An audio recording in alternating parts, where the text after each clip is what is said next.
My name is Yehuda Gerlitz, and originally from Calgary, Canada. So we're here in the Ben Gurion Airport, and you're part of a group of Nefesh B'Nefesh, Yes. making Aliyah. So, what brings you to make Aliyah, living there in Calgary, Canada?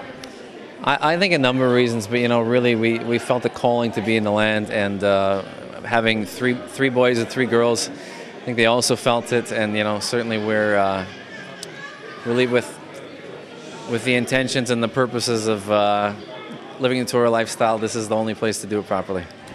Some could say they understand if you're running away from somewhere. Some places in the world it's inconvenient to be a Jew. Right. In Canada, some would say it's comfortable. Right. So there must be the feeling that, wait a second, it's okay to stay in Canada.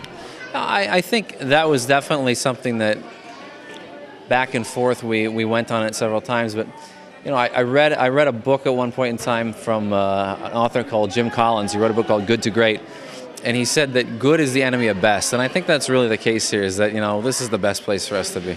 I think realistically, we wanted to build a home for our kids that have a love for the land and a love for the people, and a love for Torah, of course.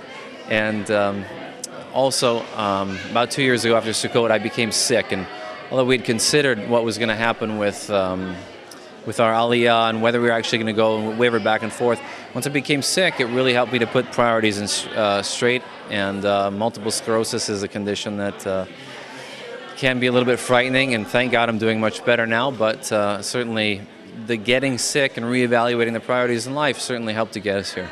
And although most decisions are made by thinking things through, you had also a help from above or from on the floor. Right. So I think it was above on the floor, but yeah, it's like basically 3 years, Yoni. In the middle of Calgary, Canada, I looked down in the winter. I think it was December or January, and I found a shekel sitting. Shekel, the Israeli coin. And jokingly said, this must be the start of my Aliyah fund, and Baruch Hashem, here we are today, and I'm still bringing the shekel with me. You're bringing the shekel everywhere as a sign. This is a simon, that don't put your dreams on hold. What's your message to Jews abroad? Thinking where to? Well, I think the thing is, don't tune out your heart.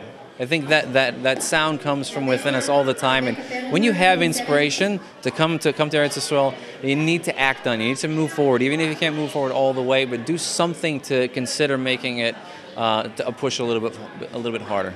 You mentioned the medical condition. You also, of course, asked questions and checked how the situation is in Israel. Mm-hmm.